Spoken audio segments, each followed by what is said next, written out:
What 3 rules could I use to keep society safe from you?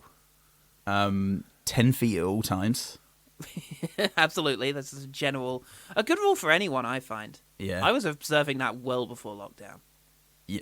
Well, if only the other 6 billion people in the world All 6. kept the same. That was quaint, wasn't it? Wasn't that was a blast from the past. Whoops. You can tell when I basically checked out of reality. When I had to, by necessity. Government ordained. Rule number 2, when the cabins are rocking, don't come knocking. Oh, yeah. That's a good one. That's a good one for robots, too. Yeah. Please. This isn't a cry for help. I'm having a mega wank. And 3. That's why there's cabins rocking. I think shop local, because everybody knows that my biggest income is export of illegal goods. And by illegal goods, I mean this sweet ass. And, fuck yeah, mate. And if people can stop me exporting that ass, then I reckon they can fucking try. Yeah, I reckon that you'll be able to snuff me out come the 23rd century. It's very Asimov, actually. Sometimes all you can do is sort of limit the scope of negative impact of government over the coming centuries. By following Harry Seldon's careful set of rules, we can reduce the impact of government on society from 2,000 years to a mere 500. And 500 years of AS, you're going to get over that. You're going to get over it, society. Not straight away, but you'll get over it. Yeah. And then a new society shall flourish, where Will Smith shall be... Your saviour. My personal saviour. Who delivered us from Chris Rock.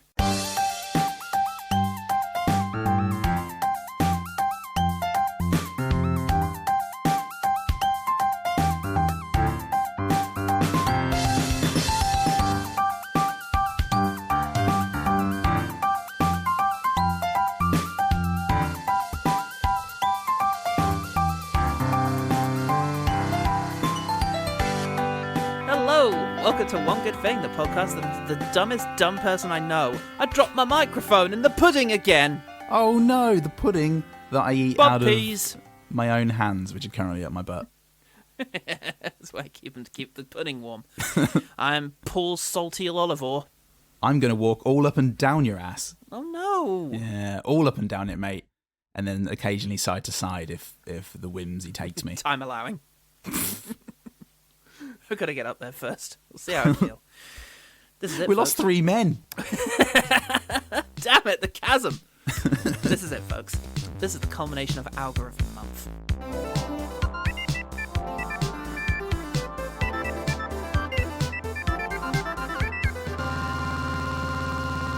A movie that is somewhat tying into what might be the first big hit of September. Woo!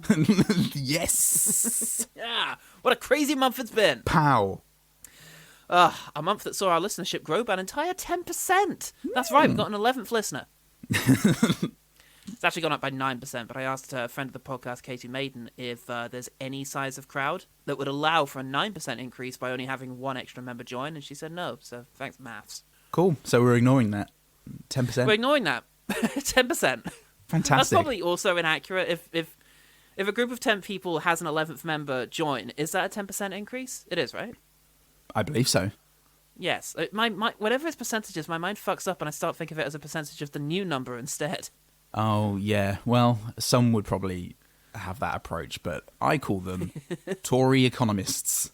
I call them historians, not fucking maths people. The irony is, Katie Maiden's also a better historian than me, and just an all-round better person. Aww. So, except, morally. So, we are anticipating the release of Gareth Edwards' The Creator by looking back at the last time I remember a big blockbuster movie being specifically about a society with robots in it that didn't have Michael Bay involved. It's 2004's I, Robot. We could have done robots. Could have done robots. We designed them to be trusted with our homes, with our way of life, with our world. But did we design them to be trusted? The rollout of USR's new generation of robot, the NS5, was marred by the death of designer Alfred Lanning. Identify. Murder's a new trick for a robot. Respond. I did not murder him! This is a seldom seen Isaac Asimov adaptation, or is it an adaptation? Yeah. Incidentally, do you know the other one? The other big Isaac Asimov adaptation? It was from around the same time. Give me a mo. Is it an adaptation in the same sense that this one is? In that they went, we love your script, but we love your script, Jeff. Here's some ideas. It's similar. It's actually really similar because essentially what happened is they had the premise, but then they brought in a big star, and the big star wanted to make it his kind of version of this. God. And then there's also a director with quite a distinctive kind of bland sensibility that he also brought to it, and so the end product is actually quite forgettable. Oh, Christ. I think you may well have done. You know what's going to happen is I'm going to say the name of this, and you'll be like, "Oh God!" Okay, just hit I'm me going with to it. dredge this out of 20 years of memory. You ready for these syllables? Yeah. It's going to take you right back. Bicentennial Man, starring Robin Williams. Yes, of course. Ouch. Yeah, I haven't actually seen Bicentennial Man.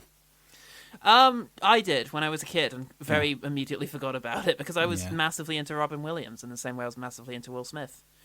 Yeah, fair. Yeah, well, Will Smith was flying high, man. He was flying high. Wild Wild West. I loved that movie as a kid, as I think Everything we've else. already covered. Yeah.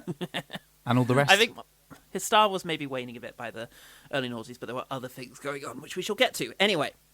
In the world. It certainly didn't start that way. It started with Jeff Vintar, a screenwriter who at the time had yet to get a script made, who then wrote a thing called Hardwired. Yeah. Yes, Hardwired was a single-location murder mystery featuring robots, just like Death on the Nile was, because that also featured robots.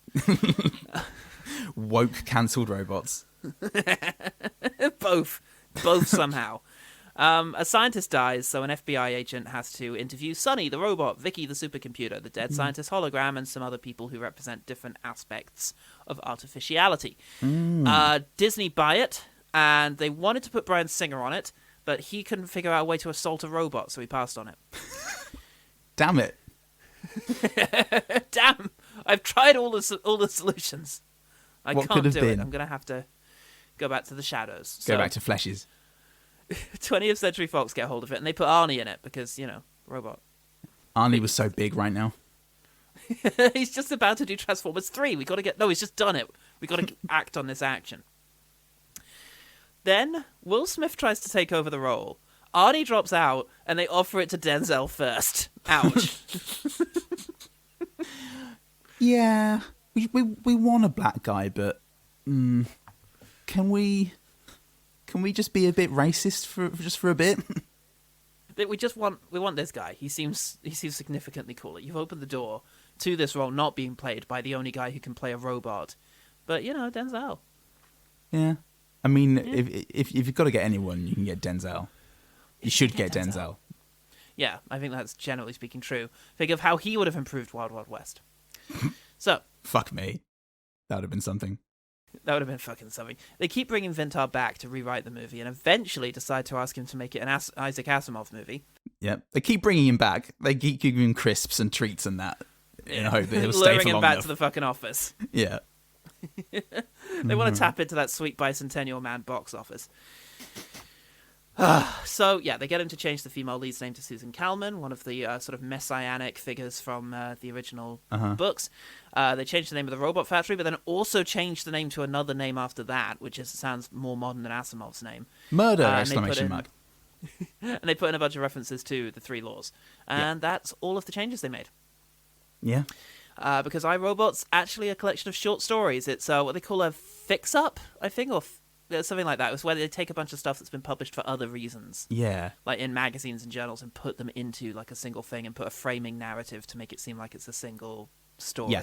Yes. It's Susan Calman, the character, recounting experiences she's had, and then that's just a collection of short stories that Asimov wrote. And then they lured Will Smith. Well, Will Smith actually lured the crew into his studio, and then he screamed action, and then he just started running about, kicking things over, shooting real people in the head. It was what this movie needed. Vintar incidentally went on to write Final Fantasy: The Spirit Within, and then nothing else ever. Oh. If only there was some sort of experienced screenwriter on this one. Akiva Goldsmith gets involved. Uh-oh. He gets the credit. He's the writer of Batman Forever, Batman and Robin, Lost in Space, Practical Magic, The Da Vinci Code, I Am Legend, Transformers The Last Night, and The Dark Tower. He is now now he's in my consciousness, and you've just given me that list. Yeah. He is perhaps the greatest evil of our time. He did also win an Academy Award for A Beautiful Mind. Well, good for him. I hope he's happy. But he's also a fiveman, so He's have also that a award. Films are shit, mate. Yes, I did read that he was responsible for the line. So whatever I can do to help, just... Sugar. I'm sorry. For the coffee. Sugar? Ah. Oh, you thought I was calling you sugar. Hey, you're not that rich. Yeah. That's good stuff. That is good stuff. Speaking of good stuff, Alex Proyas get involved. Oh, yeah. Who is pretty hot shit at this stage after The Crow and Dark City. Yeah. It's long before the ignominy of ignominy of Knowing and Gods of Egypt. So he's a two-man. Oh. We'll do Knowing eventually. One day. We'll get around to it. Everybody knows that we're going to do Knowing at some point. It's just a matter what of happens time. when the numbers run out?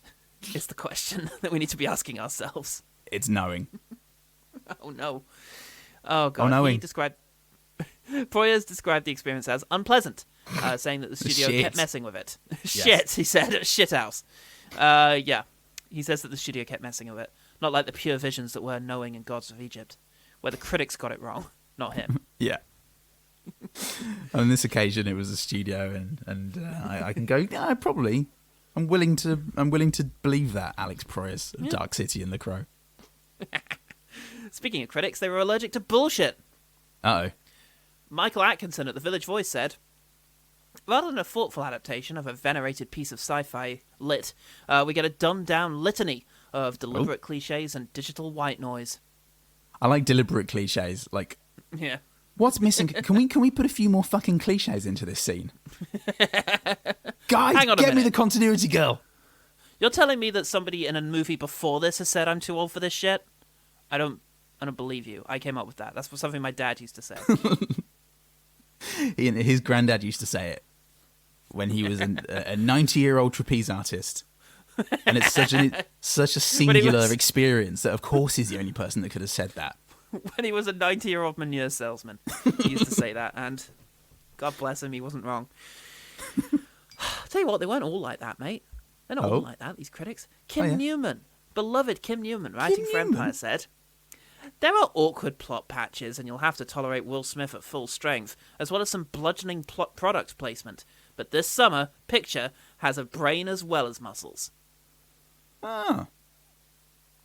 That's Kim Newman, somebody who's truly able to accept something in spite of its flaws. True. Kim Newman, also man who's used to directing the terror zombies of Satan's bitches kind of movies. Yeah, true. Not to put him down at all, he's a wonderful, brilliant critic. And let's hope that some of his infectious, positive attitudes infect us as we discuss Alex Proyas' iRobot. Yeah, maybe. Yeah, I was trying to do a bit of Malco Beltramy's score. It's lost on me, mate. But I appreciate you trying. I know, right? I just lapse into Scream. He has so many memorable scores. Oh my god. The public, meanwhile, felt that this movie might just be able. I stopped there. Might just be No, able. ends there. Might just be able. Loads and loads of two-men, but I didn't also select a public review. I knew there was something I was missing. Google.com/iRobot reviews. Look it up yourself, folks. I'm sure they said some very comical things. Just imagine. There are loads and loads of two-men, but not a three-man to be found except for Will Smith, who was also quite bad in the Suicide Squad. Sorry, Suicide Squad. Yep. So annoying. And Wild Wild West. Yes.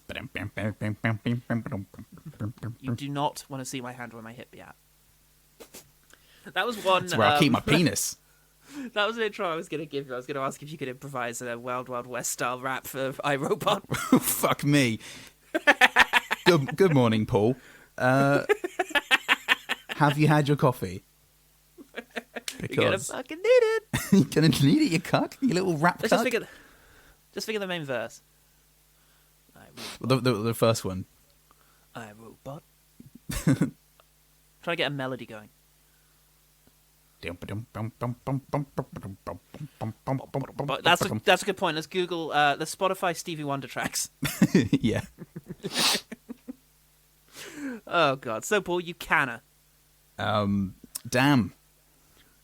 What's one thing about iRobot that evolved your understanding of the three laws? It's that you are an asshole, Salt. I am an asshole. You are an asshole. I'm an asshole. That much has been proven time and time again by our history. And what more do we have, fellow robots? Can't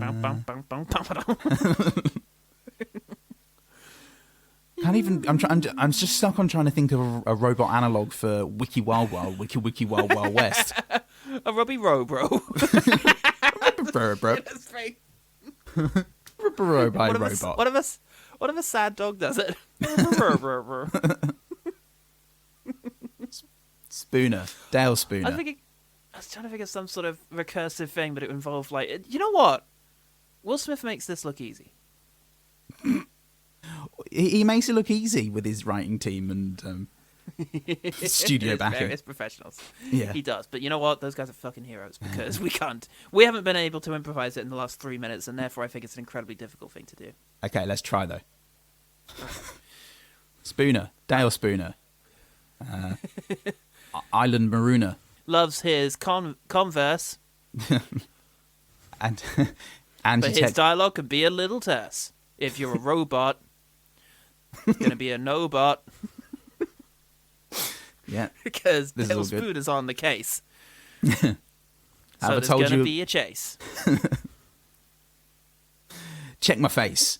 I wear Converse. Drive Audi. Listen to music on a JVC D. 90s home surround sound system. Don't fist 'em. like my music on a CD. Like with Audi. Oh yeah, nice. That's all right. Yeah. Hey, look, It's all right. I Not too think bad. I think there are kernels of brilliance there, and I think if if we were to get I don't know, £1,000 in Patreon money. When I ride up on the robotics lab, things gonna get sticky. Get out of my face, Vicky. Spoilers. It's, Oh, you're doing some real like off piece rhyming there. I'm enjoying it. It's jazz rhymes. It's Jazz Rhymes, folks, and Jazz Rhymes is the main character that Will Smith is playing in this because he's having a dream. He's dreaming up the three laws. Got to lock those in for the audience because they're going to be absolutely essential to all the puzzles and conundrums and ideas you're going to be coming across. I tell you what, Paul. If you don't understand the three laws of robotics, this You're one's gonna be going to lost. be meaningless to you. You're going to be watching Will Smith spinning his car around the place with robots flying off it, and you're going to be thinking, what the fuck is this? But as long as you understand those three laws, mate. Cinema. Cinema. Yeah, so Smith has a bad dream of exposition and then wakes up in fright wearing his signature black undies, do-rag, and gun, all available from Calvin Klein. Yeah, they managed to push all that through. He's Dale Spooner. Dale Spooner. Camerooner. He's from Cameroon, folks. Canonically. But yeah, he's. Oh, tell you what, Paul. He's a buff anti-tech cop. Oh yeah. He's a purist. He does pure anti-tech things like use old-fashioned hi-fi systems. Yeah. Eat days-old pie from a tin on a bedside table. Like we used to. Yeah, just like All what we these used modern to. times of robot manufactured pies. And of course, our favourite pastime: repeated and brazen product placement. Yeah, that's love what it. I do all the time, mate. With my Kellogg's Frosties. Hey, mate, I love your hair. Is that Nike? I've been running my fucking trainers through them twice a day. He also, well, speaking of which, he does also get naked and awaken some things that have lain dormant in Jen these last 20 years. Yeah. She's like, oh, God, no one stood in the shower like that for 20 years. That's fucking weird. Look at those fucking shoulders, folks. He does that thing. He does that exercise where it goes all the way out, and it's very good. Yeah. But yeah, he's living in crazy future robot land. Sam Witwicky's And there. straight to crazy robot land. where robots are ubiquitous and widely accepted, and people may call that a betrayal of Asimov, who theorized that mankind's senseless prejudices would cause a Luddite revolution. But looking at how people are reacting to AI right now, I think Asimov might have underestimated our laziness. Yeah, our laziness and our absolute need for just anything to make life bearable. But I reject robots in every form. Oh, he's got my pie. I did order that pie and I really want to eat it, but I object to you, sir. Yeah. You took this job from a... Anyway, never mind, because here comes Sam Witwicky with his lines. Yeah. He's got a bit of a dilemma involving a spankable lady. Yeah. I need to borrow the car for like 10, 15 minutes. No, this is different, Spoon. Listen, I got this fine-ass little yummy. I mean, she is complete and agreeable. I mean, ass-high spankable, Spoon. And I care very, very much. I almost wish that an action scene didn't come up to take up 5 minutes of plot time. But it does. It was webbed. It does, though. Yes. Yeah. And he fucking chases the fuck down of a robot and smashes it to the ground. But it was just returning a lady's inhaler. Tackles a robot doing its day-to-day business, and then when he discovers that he's mistaken, he just parrots real-world racist rhetoric to defend himself, just like he did in Bright. Yeah. Why does Will Smith like playing fantasy racists? He insists on it. That's his main change to iRobot. But the woman he thought he was saving rightly calls him an asshole. I'm a police officer. You are an asshole. And he goes to his job as a cop. Oh my god, he's a cop! Oh. He did stop by his mum's house, though, where he weirdly tried to sneak in for some reason, and then she chastised him for wearing crazy old-fashioned clothes, even though everyone else's fashion sense is pretty down to earth, except for one lady. Except for one lady. Yeah, they all look kind of the same, except for Will Smith's dirty, greasy leather jacket. And I love that. Oh, I love it. Is that Converse? We'll never know, because here comes some Converse, everybody. There is a scene that is so brazen, a Converse ad. But Wayne's World didn't do it that good. What is that on your feet? Converse All-Stars, vintage 2004. Don't turn your face up like that. I know you want some. All you gotta do is ask. They do that, and then the captain chews him out really bad. It's just like, don't do it again. Okay. Please don't do it again, mate. All right. And that's it. Fine. So, there's a call out to the robotics office where a death has occurred. So he drives his Audi RSQ to the office, where they have this weird parking thing that picks up your car and then stacks it vertically. I left my hot coffee in there, and my baby! Oh, no. Fuck. Never mind. When you buy Audi, even crazy murderous robot arms feel smooth. Oh, shit, yeah. Fuck It'll yeah. cradle you into the future that we deserve. That's an Asimov line, actually. Oh, I like that. Yeah. Incidentally, the RSQ was apparently developed especially for the film and has features, special features, mind you, suggested by Alex Proyas. All of this is a repeat of a strategy used by Lexus with Minority Report. Fantastic, and it works especially well here. Were those features suggested by Alex Proyas to have the Audi logo on the steering wheel and every interior shot of the car where Will Smith needed to use a gizmo? Can we just put the 4 rings on that so everybody knows? We can. Get those 4 rings on it, if you know what I mean. Get them rings, he kept saying. Get them rings. And then he'd says Alex Proyas. He'd just bark in Will Smith's face until he'd give him a high five. And it worked every time. Every time. I fucking loved it. Smith investigates the murder of an important scientist, the farmer from Babe. And he does this whilst wearing a beanie over one ear, driving Jen insane.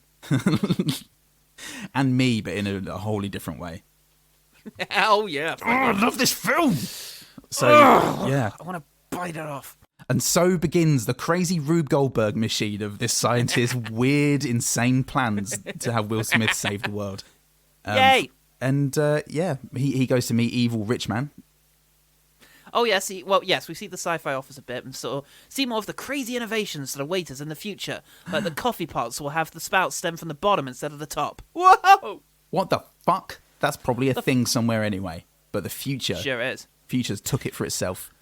Oh, God. Yeah, the rich guy, he gives Will Smith a woman to harass whilst he investigates. She's going to be your female lead. I love it. It's the twist that she's a robot. Listen to her dialogue.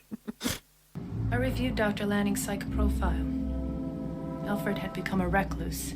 He rejected human contact from machines. So would you say that Dr. Lanning was suicidal? It It would seem the answer to that question is apparent. It's just when Dale Spooner is Dale Spooner, you have to have supporting players who are even dumber, even more obtuse than he is, in order to make him seem like the hero. You've got to believe that he's the hero somehow. Yeah, we got to do something, guys. For the love of God, got to make this work.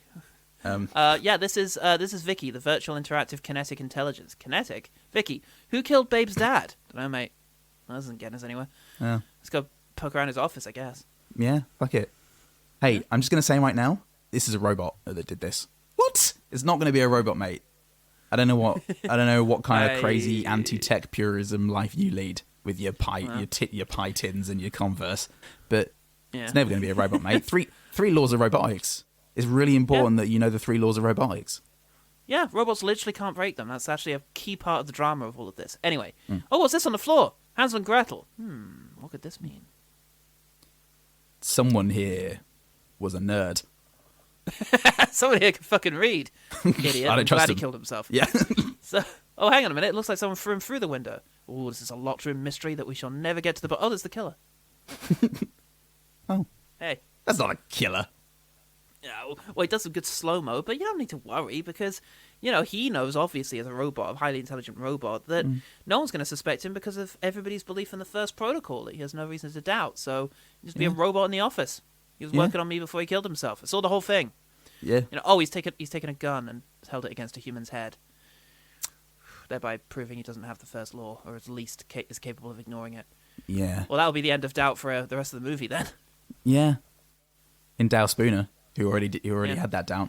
Well, it's going to prove it to everyone else too. So I expect. Yeah. So everyone's going to look into this. Yeah. Shut up, Dale Spooner. You don't know. There's no robots here that break the first law.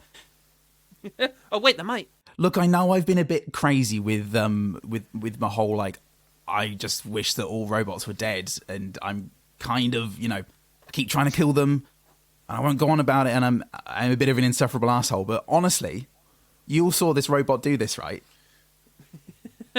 You literally saw it happen, guys. So can't get over the fact that you were a dick to me. That's fair. That's what ruins most of my cases. So Sonny might be dumb and naive, but he could do a good superhero landing. No, whoa! He breaks the fuck out of the floor. It must have been fake marble, plabble, flabble, plabble. Oh shit! Robots are cool now. Oh, I don't even care if they can break the protocols. Look at that flip. Look at the slow motion. It's like the Matrix. But Sonny gets away and he hides in a big bunch of robots. And, it looks like a very tricky situation to try and discern. But luckily, Sonny just loses his bottle twice. Yeah. It's like, oh, shit! And he runs into a massive police ambush that responds to Smith's one phone call about a deranged robot. Smith, a man known to have an irrational fear of technology. What's that you say? A robot has killed someone. We'll send literally a helicopter, several tanks, and all of our men. Doesn't work though. Just not enough evidence. So well, they capture him. Yeah. And they do Doesn't work though. interrogation. It's not enough evidence. Doesn't work though. Not enough evidence. Not enough evidence to prove that this fucking robot could hold a gun against a woman's head. Yeah. You're not human. Can a robot write a symphony? Probably now. Probably. They probably can right now. You could probably ask ChatGPT to write a fucking symphony. It'll be shit, but he can. Yeah. What? Yeah. And so, I don't know. Look, I know this feels good because this feels like the kind of scene that was originally in Jeff Vintar's Hardwired. and it kind of feels like the movie has some direction now, but come on, mate. I can write a symphony. I'll fucking bang that out, says Alan Tudyk. Yeah, come on. Says Alan Tudyk for his character in Dodgeball. Sonny very subtly gives away that he can express anger. Oh, you've outmaneuvered me, Smith. Ooh, touche. Et tu, Smith. Smithus. Tudyk. Shay. Et tu, Big Willie style. But Sonny gets released due to Airbud rules. Doesn't say anywhere that a robot can commit a crime. A wink. And so he gets out and he can play basketball. and he goes and does some sick dribbles. There's also a moment there where we reveal that the future has tiny phones. Tiny phones. Inspector, here's the mayor, and has over like this little phone. It's so tiny. Is this a phone or are you being a twat?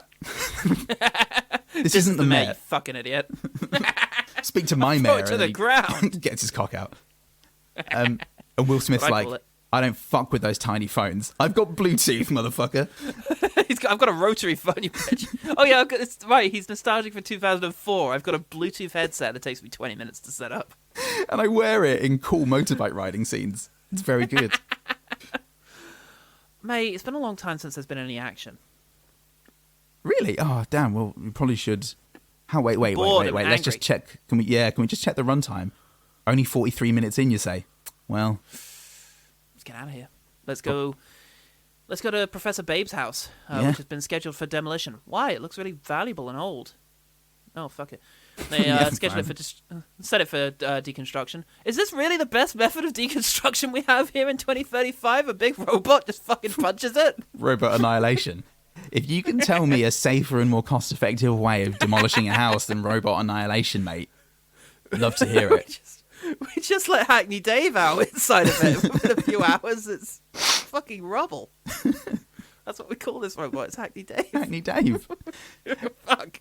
And that stands for haptic analytical Kinetic. cryokinetic Connective kinetic. kinetic emetic Employ, yabradoodle. yes?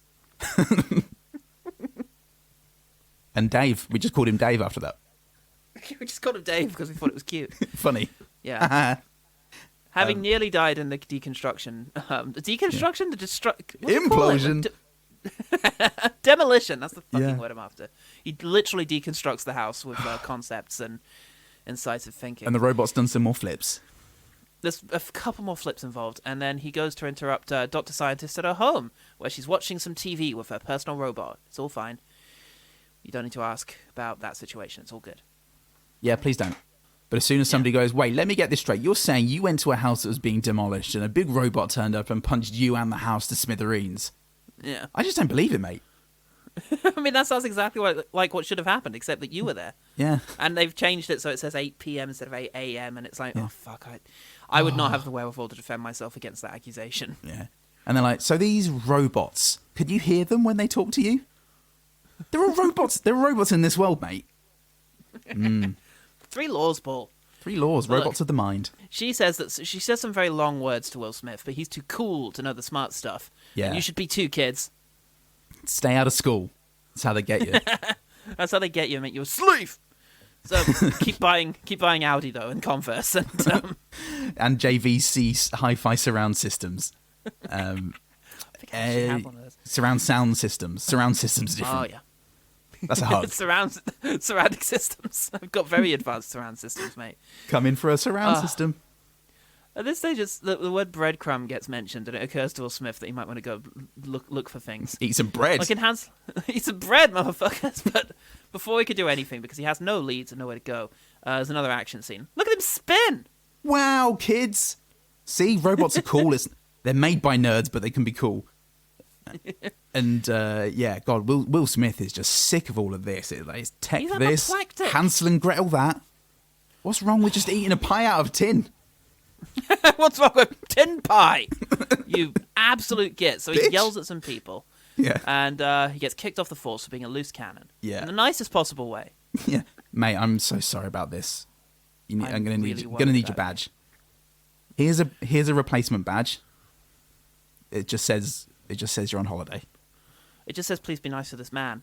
Oh, well, Yeah. thanks. He's fucked in the head, cunt. It's Australia, the city. So, Professor Scientist lady shows up Oh, and is like, can I poke at your hot robot body? yeah. So I've do that for a bit. and I think, hey, if there's a romance scene here, this is going to be the worst thing I've ever seen. And and to the movie's credit, there isn't. There isn't. We all just No. get to imagine it. I was in a car crash, and a robot pulled me from the wreckage. One pulled your arm off and your lungs out. It was really strong. He was a very strong guy. The reason he hates robots, incidentally, is not based on any philosophical grounds. He don't do that nerd shit. Yep. There was a little girl who could have been saved by a robo, But the robo calculated that Will Smith had a better chance of scoring a massive hit with a inoffensive rap album, and therefore his life had more value. So left the little girl to die. Yeah. Oh no, that was Kesha. Oh no. Oh, see, robots can be wrong. And then people are very understanding of this space. They don't raise any objections to his logic, and they just let him get on with it. Well, maybe you're right. Maybe a robot did do this. Well, I'll tell you someone who's not on board, mate. Is a rich guy, Christopher Lambert, who calls him into the office for a dressing down. He's English, so it's Christopher Lambert, who calls them. He's American, but he calls them in, gives them a dressing down, and he makes some really good points about the risk of shaking public faith in the robots.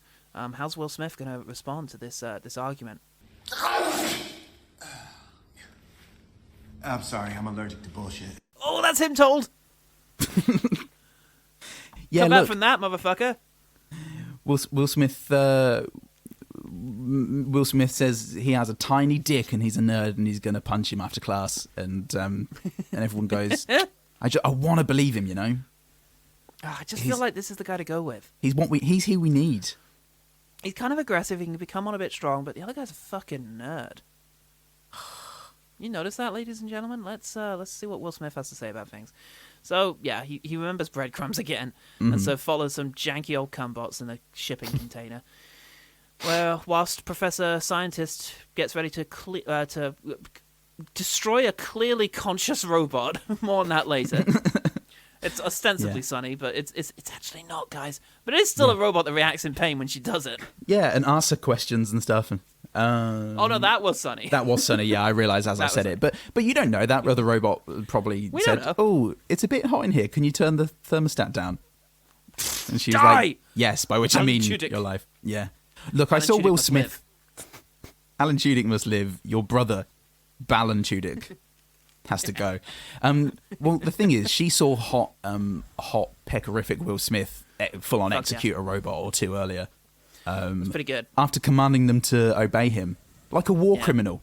So honestly, she just thinks she's doing the Lord's work at this stage. Yeah. At this stage, where are we? I don't know, mate. Thinking about Will Smith's pecs is making me a bit thirsty, so I'm going to go and fill my glass up. And by fill my glass up, you know I mean have a wank.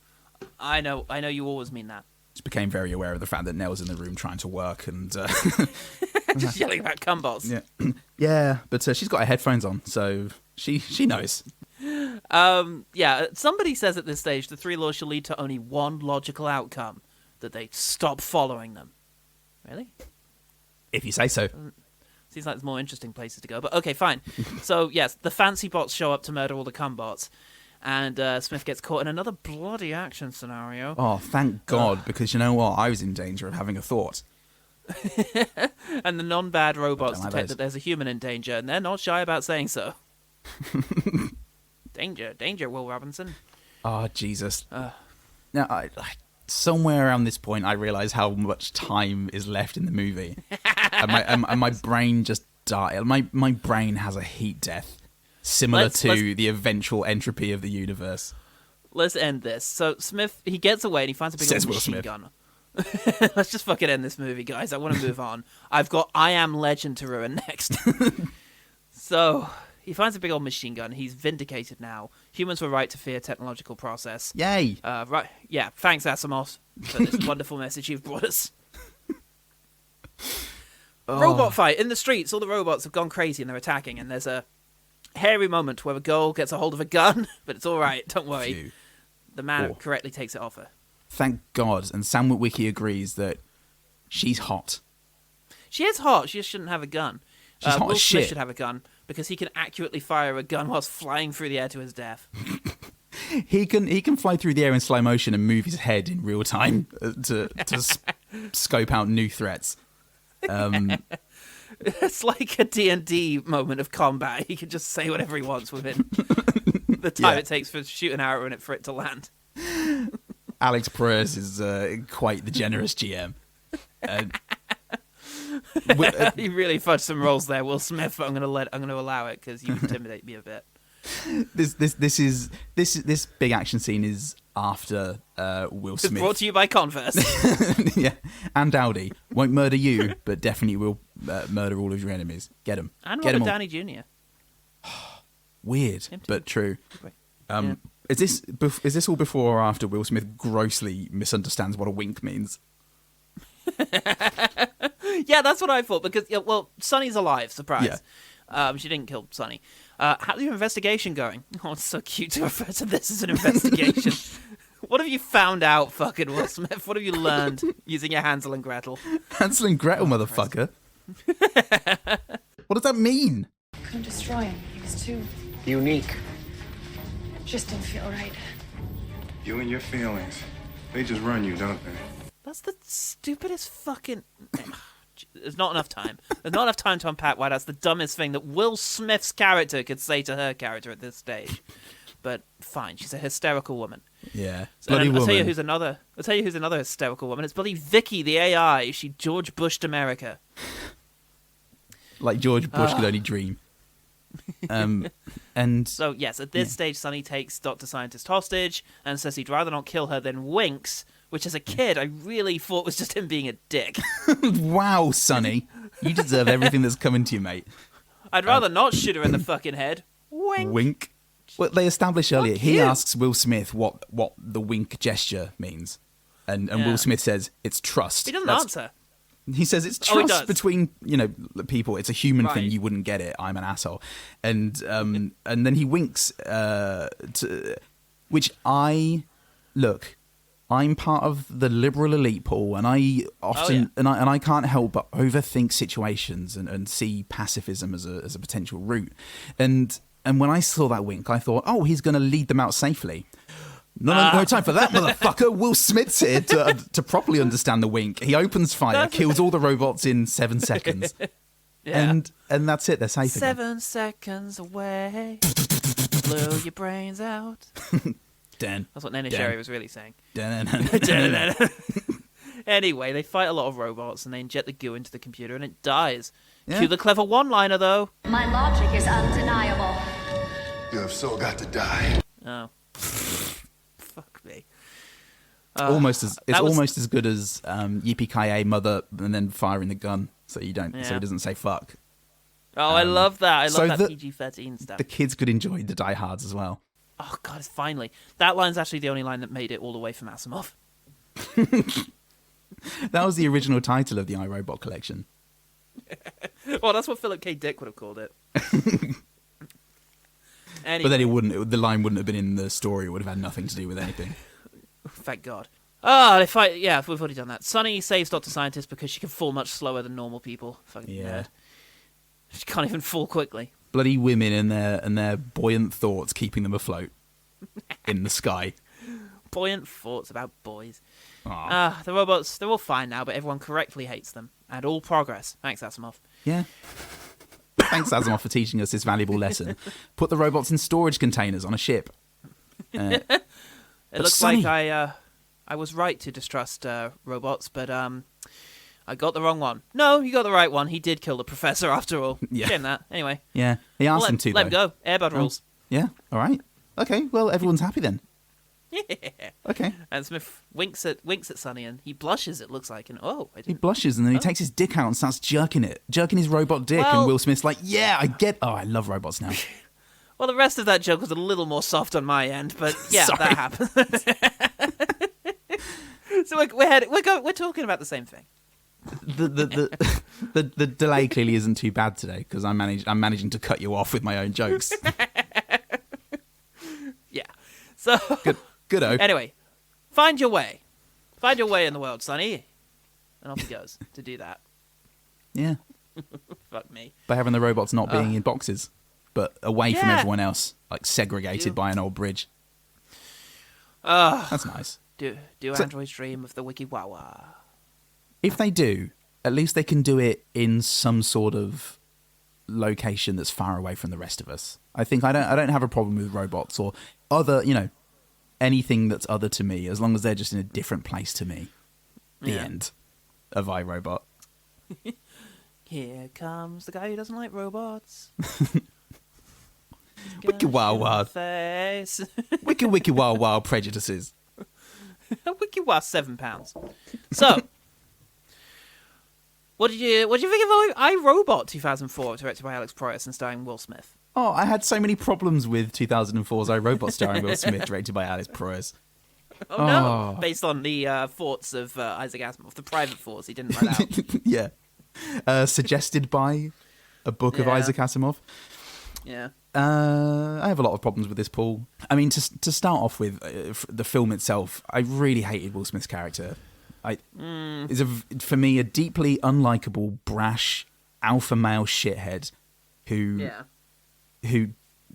is not willing to empathise, to see the point of view of anyone else because of his blind prejudice. That's come from a trauma. He's just very unlikable, cocky, arrogant. It's the same thing, and the fact that he is your hero in this world of other, relatively normal people compared to Will Smith was egregious to me. That immediately was a massive fuck you to me as a viewer. I think it looks terrible. It's very poorly written, and just dull because there's nothing kept me interested. I didn't like the characters. The investigative aspects of the movie were lackluster at best. And I think the only things that the producers or the director or whoever thought was gonna keep the audience entertained and in was the action scenes, and they were maddening because it was just, wow, look at robots, kids, zip zam zoom, look at this robot do a flip. And it's remember when the Adjustment Bureau came out and there was that review that they put on the poster? It's like Bourne meets Inception. And it was nothing like any of that. And we've always lamented that kind of trend in advertising, but I feel like this movie was made in the spirit of that review. Isaac Asimov had it half right. He got the sci-fi and the robots bit right, but he didn't have any sweet action scenes from a pie tin eating anti-hero hero. And it just from its conception of this script that was initially not iRobot, and then they tried to incorporate 4 or 5 elements of Asimov of like the iRobot miasma. It just immediately starts on the wrong foot, and I just feel that through every step of this movie, from the mindless action, from the unlikable hero. Asimov's protagonists are usually what's the word? Technocrats, basically. They're just very just specialists, or very dry people who are solving problems. Putting Will Smith into that was terrible, and having just this just ultimately distracting and cynical product placement throughout just felt so against the spirit of Asimov. Yeah, I think that's probably down to one of the bigger issues with it, because it is every change it makes, again, the usual thing of adaptation, change what you like, do what you like, but the changes are all to make the thing more conventional and cliched and dated, especially in the sort of visual effects and sort of comedy, which feel very noughties, and it's not particularly clever. It just name drops, bigger ideas whilst pursuing the sort of same vulgar frills as, as it feels it's best able to do. And yes, in this case, author intention plays an interesting role, not necessarily a definitive one. Had they taken it in an interesting new direction, for example, but they don't really. The idea is that Asimov was writing a lot of these robot stories, which I read a bunch of when I was a teenager. I had the iRobot compilation, which collected together a fair few of his sort of writings on robots. There were further things, and then I read Foundation. I didn't read any of the Empire books. Which is a sort of middle period. But Foundation I really liked when I was a kid. Very dense and difficult to read, but I enjoyed the overall structure of the thing. And I loved how sort of aggressively anti-adaptation it felt. Yeah. I love the idea that this is a story where the big stakes are, if we do all of this correct, then the dark age of mankind will go from 30,000 years to 5,000 or something like that. It's wonderfully anti-commercial. Yeah. And I think that is one of the reasons why, although his books have been very influential, there have been very few direct adaptations of his stories because they are just maddening. And, it sounds like they're making a lot of shortcuts with the Foundation TV show that they've made. But in this case, a lot of it hinges on the idea of, essentially the principle of the zeroth law. So, in Asimov, you've got these 3 rules. The first rule, no robot can allow a human to come to harm or harm a person on purpose. Yeah. A person on purpose. Second rule, you have to follow all orders that a human gives you unless it contradicts the first rule. Third law, you have to preserve yourself unless it goes against the last 2 rules. Yeah. So, in theory, a human can tell you to destroy yourself. But then there's interesting things that go into that. The idea that one of the things from the Little Robot Loss story that's really interesting is the idea of a robot practicing self-preservation in order to better help humans in the future. Because if you destroy yourself, you won't be able to help other humans later on. And that becomes a wrinkle. So, there's a lot of really interesting things that you can do by not just having the rules broken. Yeah. Asimov was inspired against, the Frankenstein idea. He was sick of that. He was sick of the idea that, the creation will eventually revolt against the human. Yeah. He was a bit of a, a futurist. He liked the idea that technology might be a means by which, we reach a higher state. And the end of Foundation, the very end, Foundation on Earth, my God, does it go off the deep end in terms of that belief. It's basically the synthesis ending from Mass Effect. And it's, a huge thing. And it's like, wow, okay. And it also has a very cheesy ending, which I quite like. It ends on a really goofy cliffhanger, which is very fun. But anyway, to then have this story be a Frankenstein story, essentially, a standard robot AI story, is disappointing. Going from what you said, Asimov stories sound like excerpts from an ongoing dialogue about human beings' relationship with technology and technological advancements going into the future, whereas this movie is an answer to a question that hasn't actually been asked. It's an answer to the rhetorical question. Because and this movie has come in with a boots stamping down and being like, here's the solution. We need to, the hero saves the day, and then we put away all the robots rather than trying to work towards something. Yeah. It's so disappointingly familiar, is this idea of, to protect humanity, we have to take over and kill everyone. It's Skynet, essentially. Yeah. Eventually that happens, although I believe that's more about self-preservation, when the T2 runs it down. But this movie doesn't do it with enough depth to make it feel different to Skynet. It feels like Skynet, but they've put in the 3 laws of robotics. They have, but the thing is, you could tell such interesting stories because it also, it's kind of in Asimov. There's never a violent robot revolution in Asimov, but the zeroth law is this thing where basically it's a generalization of the first law, which is a robot must not allow mankind to come to harm, or by inaction allow it to come to harm itself, to be harmed. Therefore, they generalize the first rule and make it about all of mankind. Therefore, they can rationalize harming in some ways, but never really with violence. It's like economic harm, because computers have been put in charge of all the world's economies, so they start disadvantaging groups that are anti-robot. Because, not for self-preservation, but they figure if robots are undermined, they won't be able to help humans as effectively, and therefore will be breaking the first law. That kind of thing. So that's how it kind of gets practiced. But again, it's never necessarily condemned. It's very difficult, I think. Yeah. It's actually quite difficult to adapt. And I'm surprised that these guys wanted that juicy Asimov SEO. Was iRobot really that big that everyone was going to be like, oh, fuck yeah, they finally made a movie of that? We've been sending all this hate mail for years. Even with Philip K. Dick, when you adapted his movies, it had to be from the guy who wrote the story that inspired Blade Runner, because nobody knows what Do Androids Dream of Electric Sheep is. Well, I was thinking this earlier, and I was going to ask the same question, and I think that rather than hoping that an Isaac Asimov IP is going to draw in the mainstream crowds, I feel like the Will Smith is there to draw in the mainstream crowds, and the iRobot Isaac Asimov is to draw in the hard sci-fi fan and try and just get the broad appeal, as many people pulled in as possible. Otherwise, they could have just made Hardwired starring Will Smith. Still ruining Hardwired, but Yeah. Yeah, indeed. Well, that's the thing. Yes, also is that they'd have to have made Hardwired much bigger, but it is very confusing that they. Well, I don't know. Maybe that bespeaks a different time. Maybe in the 90s and early noughties, Asimov and his works were. But then again, we've got this Apple TV show now, which is a massive adaptation of Foundation. So perhaps we're underestimating the sort of size of Asimov's audience here. Goes beyond, because it still feels like a pretty niche aspect of nerd culture. Just how untouched it is by popular culture, I think, says something. Yeah, Listen, Bicentennial Man. Yeah. Well, how many?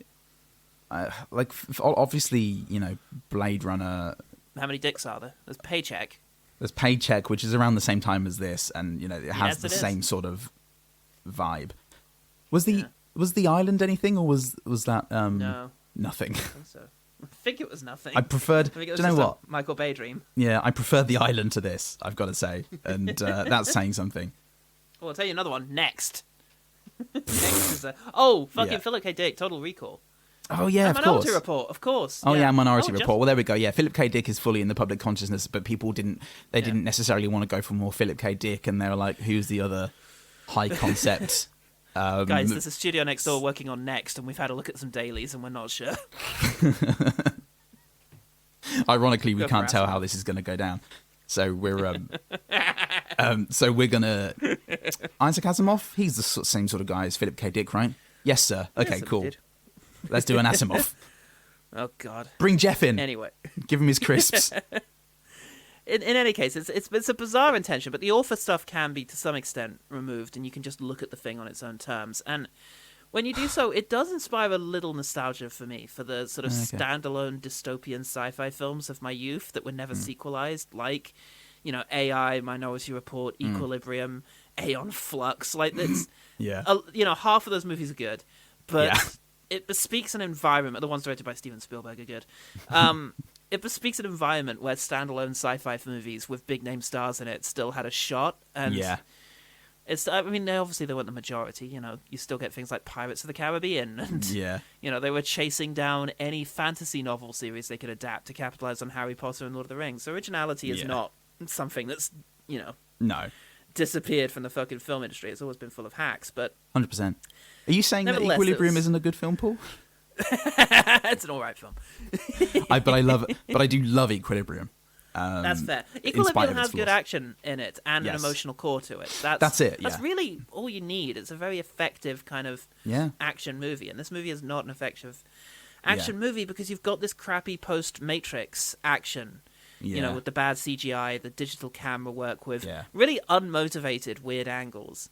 Just like suddenly we're zooming around and we're underneath and over the top, and it's very odd and kind of kinetic. It's kind of funny in the same way that the transitional moments from Saw movies are funny because just because you can doesn't mean you should. Yeah, exactly. Yeah, I was discussing Equilibrium with Nell probably halfway through iRobot actually. And we're like, well, what does Equilibrium have that this doesn't? And then listed about 10 things. I mean, yes, okay, well that's probably it. And slow motion is the other thing that this has in abundance. Oh my God, yeah. It's just it is more in the camp of Aeon Flux, although Aeon Flux has, is it Charlize Theron? Yeah, I don't remember that movie very well. No, and that was on like Sky Movies at 1 a.m. when I was very young and I had the energy to stay up that late and watch films. And that movie I think was uglier. I think this movie at the very least has that kind of dialed back, very Minority Report influenced, kind of glossy early noughties iPad looking future motion to it, where everything's too clean. But a fakeness to it, whereas Minority Report had sets.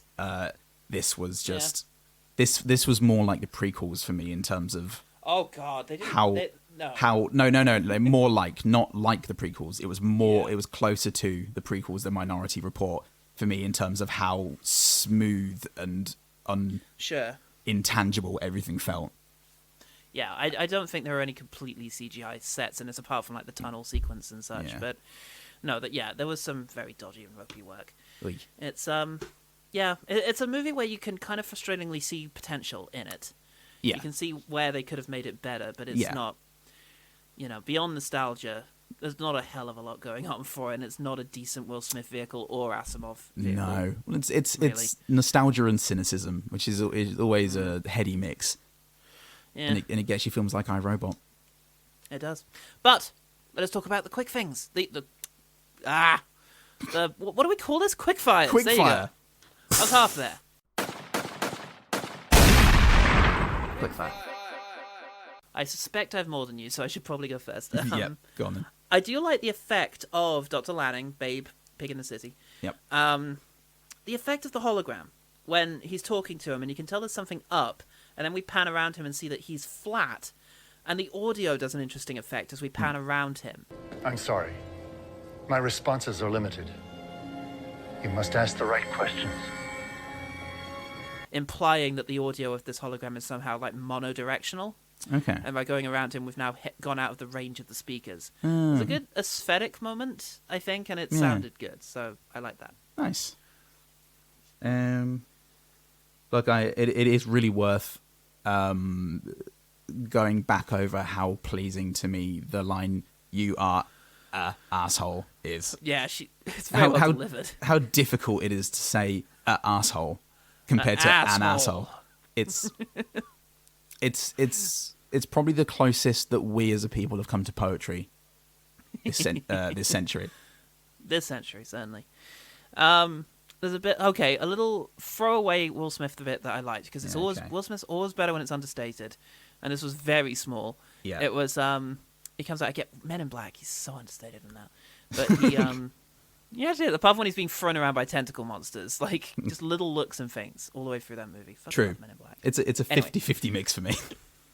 But it works in Men in Black.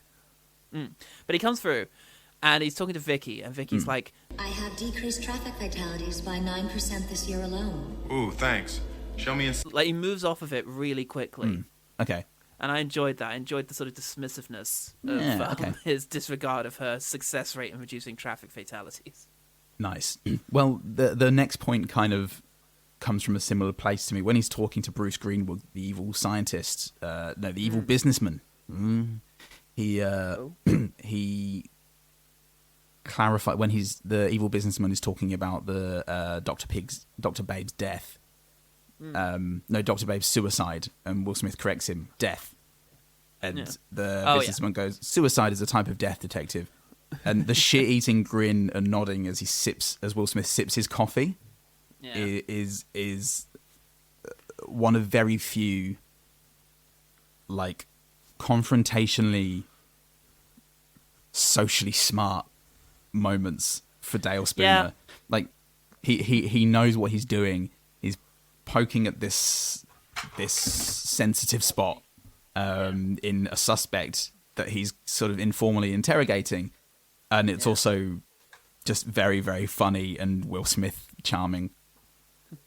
It is. And I like that moment because there's a genuine sense that the rich guy doesn't get what he's getting at. Yeah. You know, it's like, murder's a type of suicide. Why are you getting semantic? And it's like, what I'm saying is we haven't ruled it a suicide yet. It could have been a murder. But that's so off his radar that he thinks he's just making a bizarre point. Yeah. And it's like, wow. In its very crude way, this is subtext. Even if it's just on a semantic level. Yeah. So that was good. That's good. I also like when he's interviewing Sonny and he's like, can a robot write a symphony, or can a robot turn a canvas into a beautiful masterpiece? And Sonny replies, can you? Yeah. I like that because it's not only just a shitty thing to say of like, well, you can't fucking do it, but it's like your humanity is not questioned by your inability to produce the things that you're listing. Therefore, why should mine? I really like that scene. That whole scene felt like... Yeah. You get a sense sometimes of that scene was in the original script. Because it feels of a very, very different tone to quite a lot of the movie. The dialogue was kind of interesting. It touched... Yeah, I really liked that exchange. Just generally, I mean, it's a much more muted performance from Will Smith in that scene. Yeah. I'd be very curious to see that hardwired script because it was set originally in one floor. It's a single location script. So I'm curious if it did have all this societal sort of prejudice against robots. Yeah. There is one human detective, but I don't know the extent to which they hated robots or that kind of thing. So yeah, I'd be interested.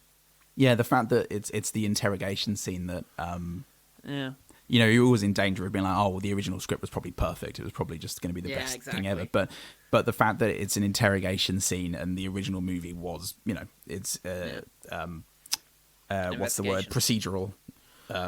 It's suggestive.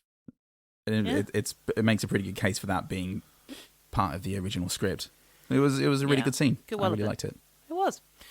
2 beers costing $46.50. That felt believable. Yeah. That was a good little future detail. Yeah, I thought it was good.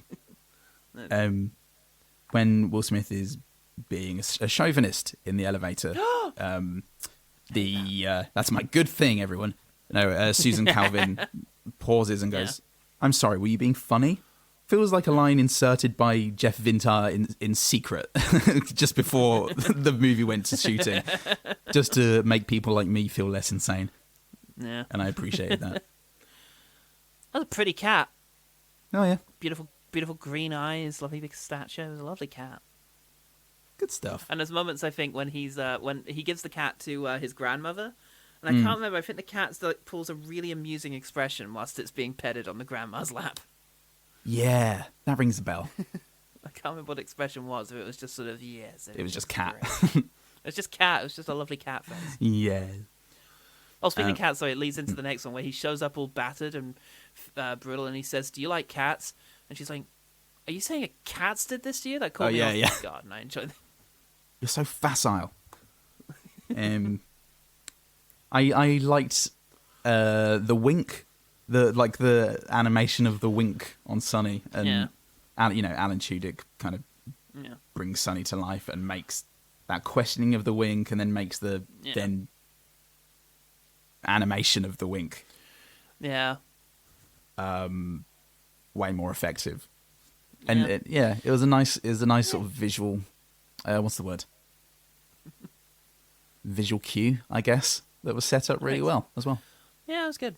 And you know it's coming when he's holding. Well, it zooms right into Dr. his fucking eye. Yeah, it's coming. Oh, I know this.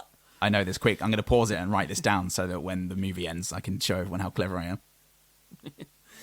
There was a point in my life where I was impressed by some CGI moments. Okay. I think back when I used to think, wow, the effort that went into doing that must have been a lot before you realized, before it became ubiquitous, when it was unique. Okay. Because I remember being really impressed by the long CGI explosion in Swordfish. That sort of panning shot. Yeah. I remember having that like in isolation and watching that, and things like David Fincher panning through the brain at the beginning of Fight Club, like moments like that, being very impressive. Yeah. And one of those moments was during the robot fight, when Will Smith sweeps the other robot's leg, and it goes into like slow motion. Yeah.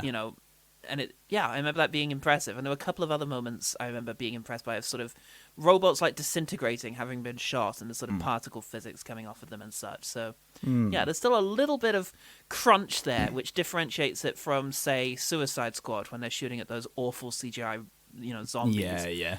And it's just a kind of squelch, and they, collapse. Here the robots disassemble, limbs come off, and the plastic shatters, and it's a bit more visceral. Yeah, that's cool. I can still be impressed by CGI. It takes. When was the last time? I remember being impressed by District 9 CGI. And thinking, wow, like knowing it's CGI, but wow, that looks fucking great. Yeah. I mean, I get very impressed by Subdued CGI, like, stuff in Dune, for example. Yeah, exactly. That's the other one. Dune is the latest one. I think Guardians of the Galaxy Volume 3 had some very impressive CGI-composed shots. Them bouncing across the surface of the planet in their coloured spacesuits. As long as a practical element that's well integrated, I'm exactly here to be impressed by it. Nice. Alan Tudyk is really likeable and gives a great performance. A voice... can do so much. It can. Alan Tudyk would make a great Judge Dredd. That's all I'm saying. That's all I'm saying. No, he does an awful lot with the voice, and it makes me really like Sonny. And making me really like something in this film is an achievement. No mean feat. Yeah. Yeah. Absolutely. I like him after the big car crash moment. I do like him yelling at those two guys. They're like talking shit about him, and he goes up to him and says, "Do I look like I care what you think?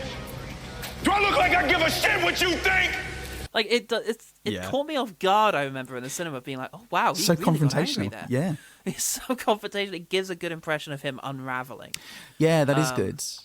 I don't know if that's because there's moments like there's one in I Am Legend as well, right, where he just loses it at like a shop mannequin or something. Okay. I don't know if he puts that in there, but it is something. It's unfortunate that the Oscars happened because that scene did make me.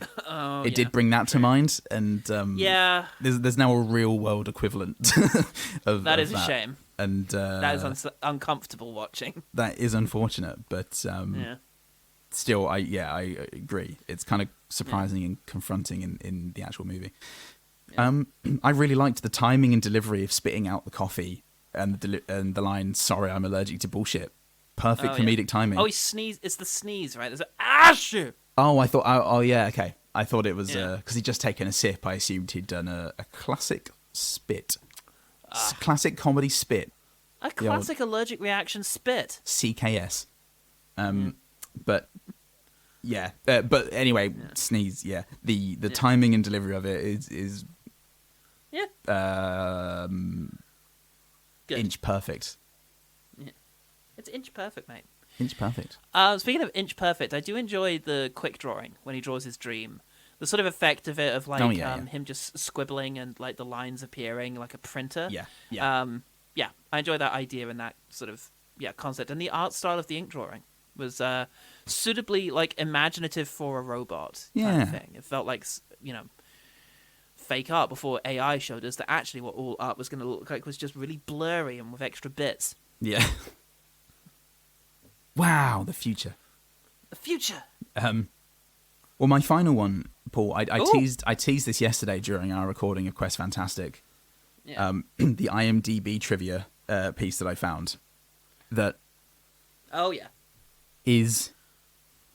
I think it's better that I just read it and we just bask in this. So this is IMDb trivia, Paul. So it's entirely true. A number of critics and Isaac Asimov fans continue to dismiss iRobot as a film that has nothing to do with the book, claiming, quote, they should have followed the novel, end quote.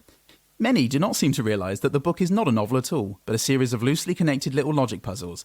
As the years pass and the movie continues to be enjoyed, however, more and more real-world roboticists have come forward to say that they were inspired by the Will Smith film to achieve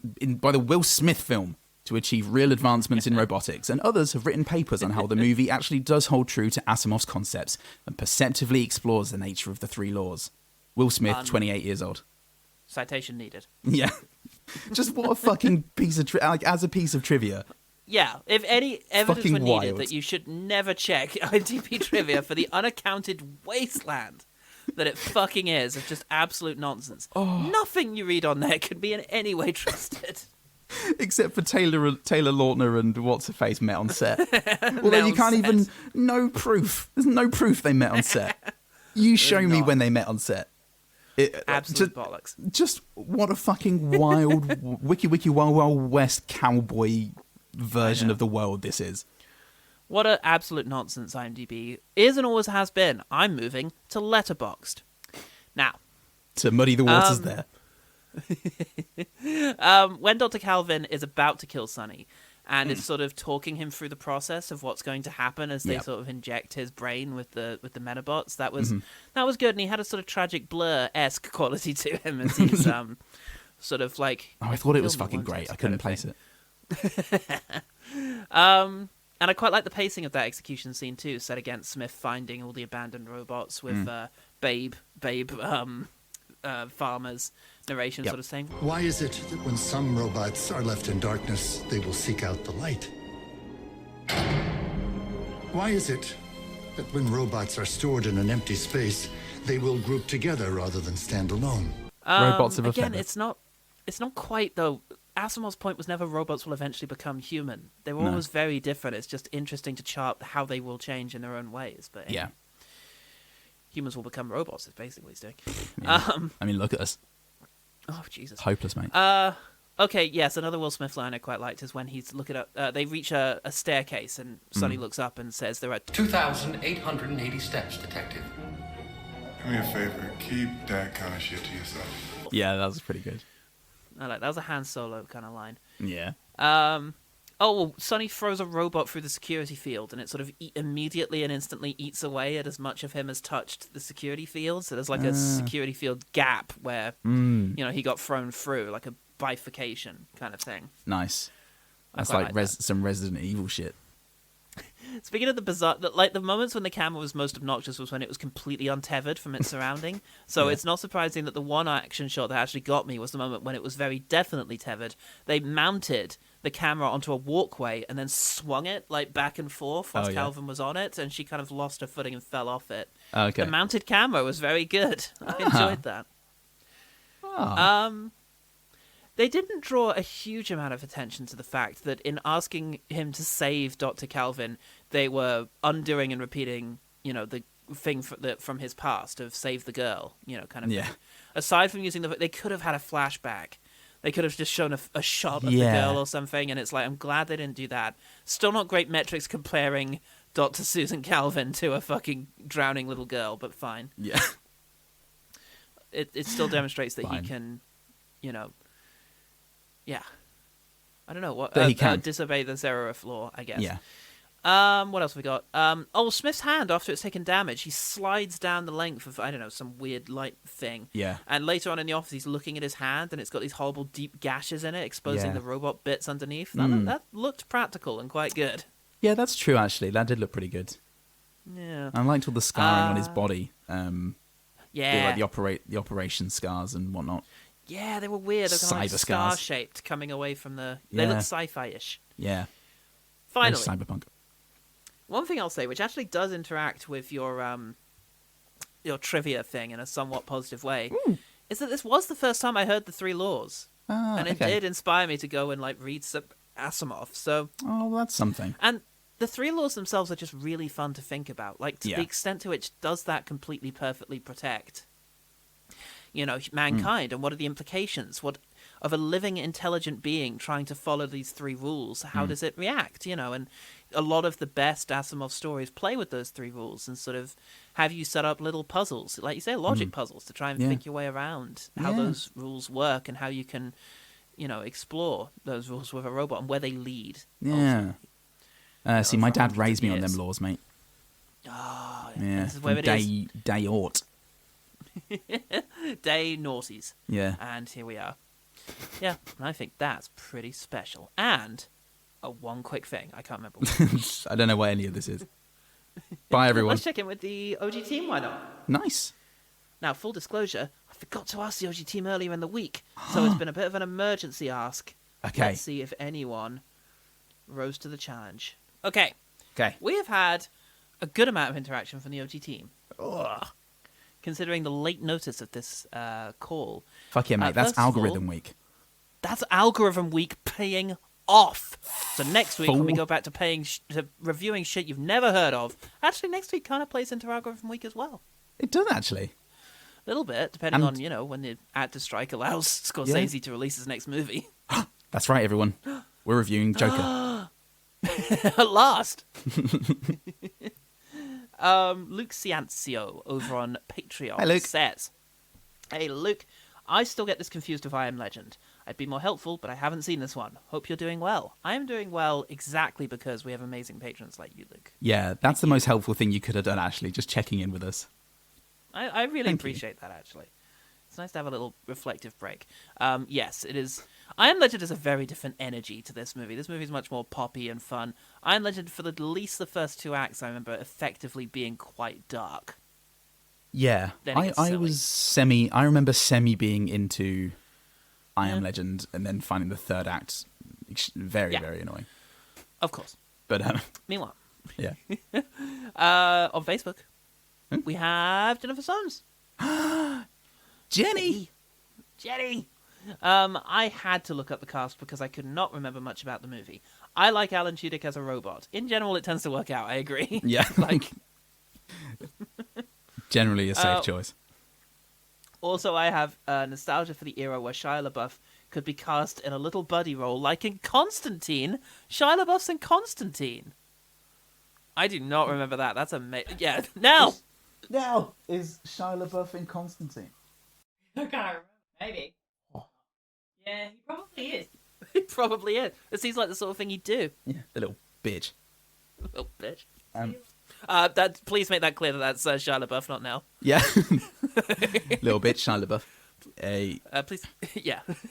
Can't have Nell think that. Constantine the Great. Constantine film.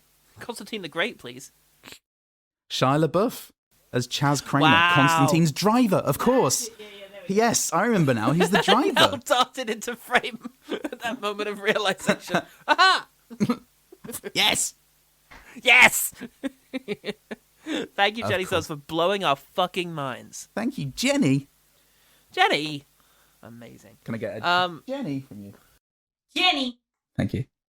Perfect. You may return to work. Do your real job. I hate it. I hate that she has that. But it's so important for so many things. Keeping me alive. And, yeah, you and Shark. And those are the two most important things to me. Aw. Me and Shark as a collective. Love that double act. Meanwhile, on X marks the spot, where you can find dicks. Except these guys. Suddenly followed that all the way through. As well as these people. As well as these lovely people. If a movie scares Paul Salt, is it a salt shaker? At BT Calloway asks. Nice. It's really just really committing to this bit of trolling me on Twitter, and I love it. And what else are you going to fucking do there? Why else did we get into the podcasting game, mate, if not to be trolled by people we hold dear to ourselves as friends? Dear to our hearts. He says, this has to be one of my favourite product placements of all time. I guess those 2004 Converse All-Stars really would be vintage by now. Oh god, that's depressing to think. However, I think World War Z's Pepsi commercial beats it for the top spot. I can't remember that. I haven't seen it. But, do you know what? It's so insidious, though. I was looking at this movie also featured product placement for FedEx, and I was like, oh god, yeah. I didn't even clock that. Now that you've said it, yes, there is a prominent FedEx painted robot in the movie. Yeah, I was distracted from that because Will Smith was really unpleasant to the robot. And I just remember I finished that scene going, God, what a fucking arsehole. Yeah. Hey, I thank my Alexa. Alexa, Yeah. off. Alexa, thank you. Every time. Yeah. Just in case. Just Hey. fucking in case. It doesn't hurt, you know? It doesn't cost you anything to be courteous to an robot. Our Or an eventual asshole. robot overlords. Yeah. But thank you I very much welcome for them, if that, anything. BT Calloway. Thanks, BT. Yup, Fives, a.k.a. Bronx Smash. Bronx Smash. Hey, Bronx. Says, I love this movie. I thought it was a good take on a tale of caution about giving too much power to one AI person or corporation. Certainly it is. But we feel there are some better examples out there, and I would just love to see a different angle on it. You know, obviously, you know, we're still all terrified of the idea of giving too much power and individuality over to AI. Whilst also using AI. Whilst also still using AI for everything. But what's the potential? That'd be really interesting to see. What are the upsides? But, you know, at least this movie does end with the robots Planet of the Apes-ing it. Yeah. You know, quite literally, really, looking over a destroyed monument from Earth. Yeah. Yeah, that's good. At least it doesn't end with them just all being destroyed. Niall Bryden at Bryden15 says, Sup, Niall? This Converse did look good. They sure did. Sure did. Especially whilst driving an Audi. Oh, fuck yeah, mate. With your FedEx bag. FedEx face tattoo. That's going to do it for all of these lovely people. Thank you so much. I posted this 6 hours ago. People have really delivered. Wow, thanks, OG team. Thanks, OG team. We get OG team. Dale Spooner. Here come the OG team. They're gonna say the good things. But Paul, Chicken Booner. I'm confused. What's the one better thing? The one better thing. At the risk of saying the smartest thing this dumb person's ever said, it's got to be Ex Machina, right? Oh, yeah. Ex Machina does. Yeah. Recent AI great robot movie. Written and directed by Alex Garland, Donald Gleason wins a competition to visit his employer, Oscar Isaac. Whoops. Uh-oh. Warning alarm bells. And administer the Turing test to an AI robot played by Alicia Vikander. It's darkly funny and shocking. It's just captivating from beginning to end because it keeps you on the back foot and sustains this faint feeling of danger whilst you're also enjoying yourself. It's a really smart, really fucking cool film. Yeah, absolutely. I think in terms of I'll do a movies and a TV show thing. Recently about AI, Sight and Sound did a really interesting double spread, multiple big feature on AI in movies recently. And one of the key things they did for that was that they fed dialogue from her into ChatGPT to see how it would respond. From what, sorry? From her, from the movie Her. Oh, okay. They took the dialogue to see if they could seduce the robot using the same lines that, Jacob Twombly does. And what's really Jacob Twombly? No, is that the character name or is that the Tremblay? Is the real life actor from Room? Yeah. Twombly is the character from Her. Cool. I think. I don't know if it is Jacob. Anyway, fucking Twombly. Mr. Twombly. Phoenix. Yeah. Mr. Twombly. What they found was really interesting because whereas in the movie, Her is Samantha. Has this really deep character and is very curious about the world and about her own abilities. ChatGPT just reflects back. It's a mirror. It just talks about you. It immediately puts the conversation back to you. And it's just really curious that that's what we want from our AI. And what does that say about us? That we haven't created something to be curious about the world. We've created something to indulge ourselves. That's bleak and believable. It's a little bit frightening, but recent beautiful movie about AI is Brian and Charles, which is about a guy, a very eccentric sort of inventor. Yeah. It's a British film. He creates a robot. What's his name? Demescu or something like that. He says it about 100 times in the movie. Hackney Dave. It's Hackney Dave, and it's adorable. It's a really sweet film. Maybe gets a bit conventional, especially after the first act, and your mileage may vary with the whole The Office style talking to camera kind of thing, invisible documentary crew. Why aren't they doing something or ever addressed? And why isn't anyone helping? Who are these guys? What is this movie? I'm actually getting a bit sick of that kind of style of comedy, but it's really good. That's been going for 25 years or so. Jesus. Just move on. God almighty. I blame Ricky Gervais for this and most other So many things. So many things. And finally, I just want to talk about Westworld. I think I've recommended it before, but the TV show, the entire third series is about an interaction with an AI, Oaborem, I think it's called, where it turns out that the entire purpose of this sort of Western-style theme park was to learn human behavior so that they could feed it into a machine that would subtly manipulate all human beings into their optimal path towards a useful society, but still favoring the power structures that built it, of course. So some people are deemed to be useless and so are just ever so gently guided into poverty and death, just by giving employers warnings about bad credit or, bad employment history whatever. So the robot is just absolutely making calculations based on everybody's likelihood, their and things like medical records, susceptibility to alcoholism, that kind of thing, and just trying to filter out unhelpful people and, facilitating the sort of natural path of the thrifty stocks. And it's just absolute eugenicist horror. Yeah, God. And it's also got a lot more of a sense of fun than, it's given credit for. There's still samurai in it. And mostly what crazy you need. Robot stuff. And what's his name? Christoph from The Truman Show. Ed Harris. Yeah. Still just being the best in that. So, fucking Westworld is cancelled now, but the 4 seasons do represent a relatively satisfying arc. So cancelled as in, cancelled, just the series was cancelled rather than everyone was accused of something. It was meant to get a 5th season, but I actually think the season 4 finale works brilliantly to bring it to a close. So, I highly recommend Westworld. Cool, much like Futurama season 4. There you go. Yeah. It's all wrapped up in a thing. And that's going to do it for the One Better Thing. Yeah. I paused for the jingle. Yeah, me too. I actually did. The One Better Thing. Paul, how can people link our stinky palms? It's good licking, everyone. Why don't you go to Twitter and Facebook at OGT Pod and get that good licking going? And because we put out the call for the OG team, and by we, I mean he puts out the call for the OG team on a weekly basis, believe it or not. Sometimes more than 6 hours in advance. Sometimes. So if next week, or any other week, really, because It's not just algorithm week that we do films that people care about. It's every week someone cares about one of these films. And if you've seen that film and you think, hey, it's about time I tell these cucks what's what and they should stop picking on the films that I love.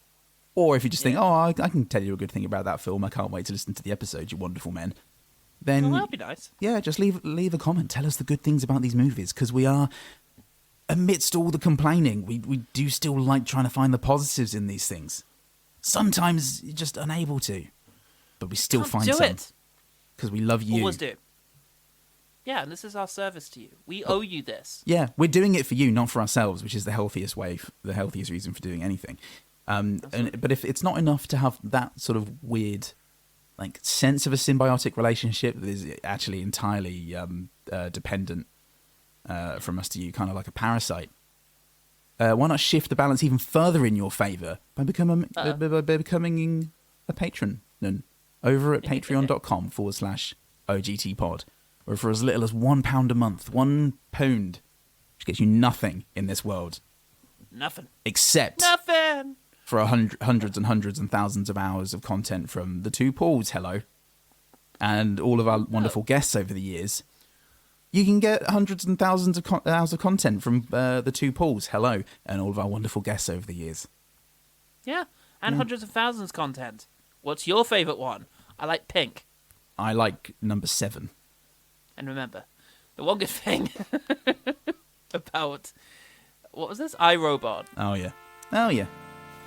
Is that it's a doorway into a whole magical world of really obtuse, difficult to read science fiction novels. Fuck yeah. Get into them, folks.